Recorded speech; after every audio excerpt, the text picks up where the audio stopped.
Senhor, preciso ouvir a Tua voz. Eis aqui o Teu servo. Fala, Senhor, Teu servo escuta. Que essa palavra possa chegar em todos os corações que nos acompanham pelo Facebook, por algumas pessoas que estão aqui na igreja. Que seja esse momento de graça, Senhor. Venha me inspirar. Venha, Espírito de Deus, para que eu possa falar aquilo que realmente é da vontade de Deus, tudo aquilo que eu preparei, mas a gente sabe que é o Espírito Santo que conduz, que Ele possa fazer com que eu recorde tudo aquilo que eu preparei para esta noite, mas que eu também esteja aberto à ação do Espírito Santo para aquilo que realmente, diante da realidade, Ele vem inspirar, pois Tu conheces todas as coisas, ó Espírito Santo de Deus. Conheces a profundidade da nossa alma, sabe o meu querer, o meu pensar, o meu agir, o meu falar. Eu entrego tudo, que eu esteja atento, Senhor, ao movimento do céu, que é recolher o Espírito Santo de Deus dentro de si e deixar Ele fazer nova todas as coisas. Amém. Eu e a minha casa serviremos ao Senhor. É o tema da Semana Nacional da Família. E como isso é importante. Quando Josué fala, eu e a minha casa serviremos ao Senhor, ele está assumindo um compromisso, ele está assumindo uma aliança. Deus estabelece conosco uma aliança de amor. Você tem a sua aliança no dedo aí, você que é casado, você que tem esse compromisso matrimonial, você tem essa aliança, você percebe que é uma aliança circular, não é isso? Ela não é quadrada, mas ela é circular, porque o processo da vida, a gente sabe, é como se fosse um ciclo, como se fosse um círculo, o processo da vida, e a gente não sabe muitas coisas deste mundo. A gente procura conhecer, por exemplo, a pessoa que você escolheu, que você um dia encontrou, ou de repente no metrô, ou no shopping, ou foi o seu vizinho, a sua vizinha, que você começou a se relacionar, e você constituiu uma família, e aí você às vezes se pergunta, mas como tudo isso pôde acontecer? Pela fé nós falamos que é a vontade de Deus, em que o casal se encontre e constitua uma família. E o primeiro passo muito importante para esta família é a fidelidade e a sinceridade. Fidelidade vem de fé, vem de confiança, fidelidade e sinceridade. Portanto, se na sua casa não tem a confiança, se tem a desconfiança, se torna um terror. E foi isso que aconteceu no paraíso, quando a serpente colocou no coração de Eva a dúvida: por que o Senhor falou que vocês não podem comer da árvore do bem e do mal que Ele colocou no jardim? Por que não? Se vocês comerem, vocês terão a ciência do bem e do mal. Ou seja, ela colocou a dúvida no coração de Eva, que depois colocou a dúvida no coração de Adão, e foi aquele ciclo da primeira briga. Um começou a colocar a culpa no outro. Não, foi a mulher que o Senhor colocou na minha vida. Não, foi a serpente. Por isso que eu fiz isso. Tentando justificar o quê? O erro. Mas na verdade, eles tomaram a decisão. Por isso que o pecado na nossa vida, ele não justifica. Falar que foi obra demoníaca, ou falar que alguém nos seduziu, porque na verdade, se você tomou a decisão, a responsabilidade é sua. Então, por isso, a fidelidade e a sinceridade, você viver a sinceridade dentro da tua casa se torna fundamental, pois uma casa onde reina a mentira, ela vai se dissolvendo cada vez mais.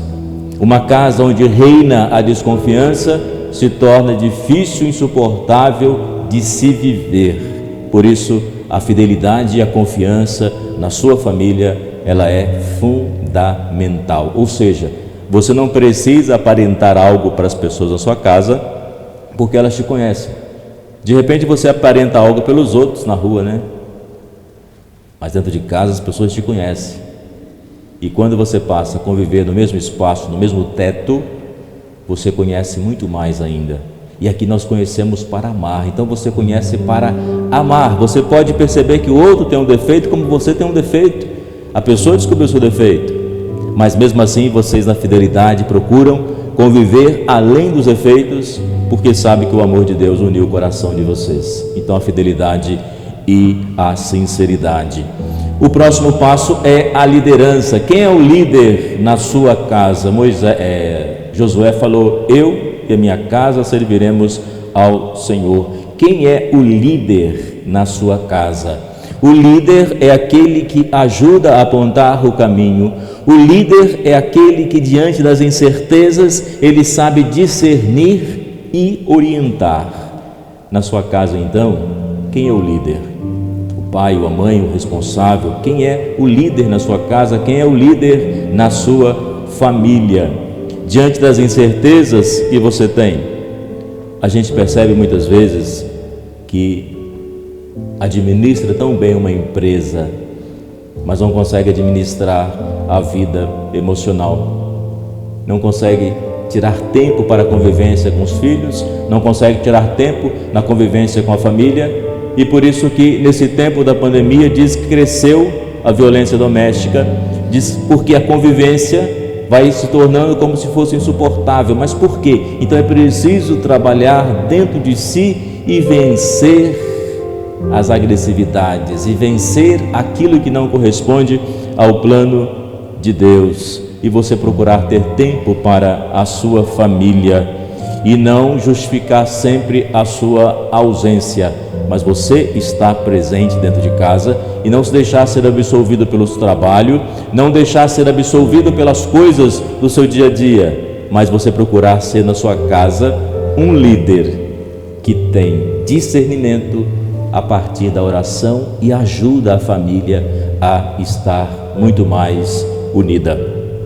Outro ponto importante: você vencer o seu individualismo e egoísmo, o pensar só em si mesmo. O egoísmo, o individualismo não nos deixa ser irmãos, então precisamos tirar dentro de nós essa erva daninha que vai crescendo ao longo da nossa vida. E você sabe que o individualismo atrapalha a convivência, o egoísmo atrapalha a convivência, os filhos egoístas atrapalham a unidade da família.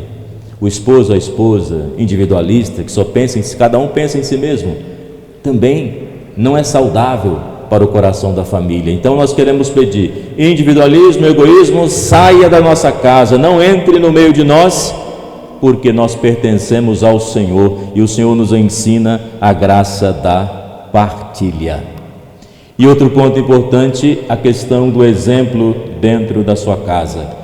O exemplo nada mais é do que ter coerência no falar e no fazer, para não ser tão contraditório, falar uma coisa, viver outra, pensar uma coisa e fazer outra, mas ter uma coerência, uma unidade entre pensar, falar e fazer. E na verdade, quando nós conseguimos fazer isso, nós estamos vivendo essa integração, esta unidade no pensar, no falar e no fazer, dentro do contexto de uma coerência. Por isso é importante o nosso testemunho de vida. E nós podemos pensar que Josué, embora não apareça aqui quem era a família de Josué, quem eram os filhos de Josué, mas ele não quer obrigar as pessoas a servir o Senhor. Ele fala a partir da sua experiência de fé, da sua experiência da graça, porque para nós servir o Senhor não é uma obrigação, mas é a experiência da graça, é a experiência do amor. Não adianta você obrigar o seu esposo a rezar, a sua esposa a rezar, quem vive com você no seu dia a dia, obrigar os seus filhos a rezar, vai ter que rezar, senão... Nasce da experiência. Qual foi o cultivo da experiência de Deus que vocês tiveram no dia a dia? Qual foi a formação dessa criança, desse adolescente, desse jovem? Como está sendo a formação agora? Não adianta obrigar. Sabe por quê? Porque essa comunhão com Deus nasce a partir desta experiência da graça, nasce a partir da experiência do amor. Então, se você faz a experiência da graça na celebração eucarística, não se torna uma obrigação para você. Se você faz a experiência da graça na sua oração cotidiana, não se torna uma obrigação, um peso. Ai meu Deus, eu vou ter que rezar agora, mas eu não quero rezar, eu vou ter que rezar. Não se torna um peso, porque se torna a experiência do encontro do amor de Deus. Por isso que, para nós, a experiência de Deus se torna muito mais forte, que vai além de uma obrigação. E na verdade é uma expressão de amor. Outro ponto importante é como você fica diante da opinião da maioria, porque ali, quando Josué diz, eu e minha casa serviremos ao Senhor, ele está dizendo o seguinte: se vocês querem seguir outros deuses, se vocês querem seguir a idolatria, vocês vão, mas eu tomei a decisão de seguir ao Senhor, eu e a minha casa vamos servir ao Senhor, eu não. Então, como você reage diante da opinião da maioria? Se a maioria pensa na questão do aborto e muitas vezes querem legitimar o aborto, qual é o teu pensamento? O que você pensa sobre isso? Você vai pela maioria? Quando se fala tanto hoje da ideologia de gênero, você vai pela opinião da maioria? Ou você tem a sua forma de pensar como cristão? O homem nasce homem ou mulher, e não a formação do processo da vida que vai definindo o que ele será. E na verdade ele traz dentro de si já uma constituição até mesmo biológica. Mas por isso, nem por isso você precisa brigar com os homossexuais, nem por isso você precisa brigar com as lésbicas, nem por isso você precisa brigar com os travestis. Você precisa, no caminho da vida, saber respeitá-los no seu dia a dia, mas também que eles possam te respeitar. Mas você tem a sua opinião, você tem a sua forma de pensar, porque aquele que se deixa levar pelo pensamento da maioria, nem sempre a maioria está correta. Por isso que Josué aqui foi muito claro: eu e a minha casa serviremos ao Senhor. Nós estamos decididos a servir o Senhor. Por isso que é importante no dia a dia, pai e mãe, você é responsável pelo seu filho e sua filha, eles saberem aquilo que você pensa.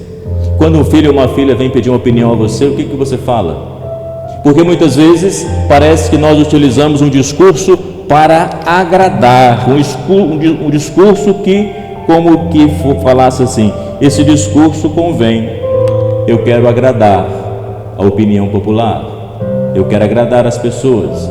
Mas afinal de contas, viver agradando as pessoas, e o que você pensa?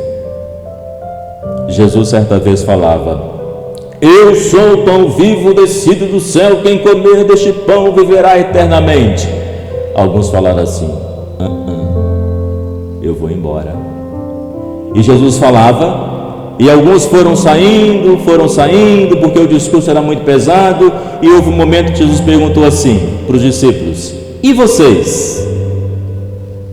Não vão embora? Ou seja, Jesus não mudou o discurso dele porque as pessoas estavam indo embora, porque as pessoas estavam dizendo que era muito pesado o que ele estava falando, mas aquele que acreditava na palavra de Jesus permaneceu por uma questão de fé, ou também talvez tenha permanecido para buscar entender e compreender sempre mais. Por isso que para conviver em família também é preciso perceber quais são as opiniões dentro de casa que causa tanto divergência. Esses assuntos polêmicos que eu trouxe nesse tópico, como é que isso é dentro de casa? Como é que é o diálogo dentro de casa? Porque a gente percebe que a sociedade vem mudando constantemente numa velocidade imensa, mas os nossos valores, eles precisam permanecer. E os valores passam pelo amor, os valores passam pela acolhida. O acolher não significa aceitar a opinião do outro, mas significa que eu respeito a opinião do outro. E dentro de casa isso é muito importante, porque às vezes pelas opiniões geram conflitos entre os filhos, pais e filhos, esposo e esposa, a convivência não é tão saudável. Então é preciso fazer este caminho de poder educar os filhos e filhas na fé. Vocês educam seus filhos na fé? Vocês educam seus filhos no amor? É preciso começar desde criança, ou melhor, já no ventre materno. Efésios 6, capítulo 4 diz: criar os filhos segundo a instrução do Senhor. Você conseguiu colocar em prática na sua vida? Você criou os filhos segundo a instrução do Senhor? Padre, eu nem conheço a instrução do Senhor. A instrução do Senhor é amar. Você criou seus filhos, você cria seus filhos com muito amor, você cria seus netos, bisnetos, você que tem esse papel fundamental na vida dessa pessoa, você instrui segundo a palavra do Senhor. E o outro ponto, na segunda carta a Timóteo, capítulo 1, versículo 5: lembro da fé sincera que há em ti. É a mesma que ora antes era da sua avó Loide, depois a sua mãe Eunice, agora em você. Então Loide, segunda carta ao Timóteo, Loide era a avó, a Lídia era a mãe. Então tanto a avó como a mãe ajudaram a instruir na fé, ajudaram a instruir no amor. Então eu percebo hoje que os avós têm um papel fundamental, e muitos deles que procuram o batismo para seus netos e netas, são eles que às vezes falam com os filhos: vamos batizar. E às vezes nem sabe o significado do batismo, mas pede porque acredita o quê?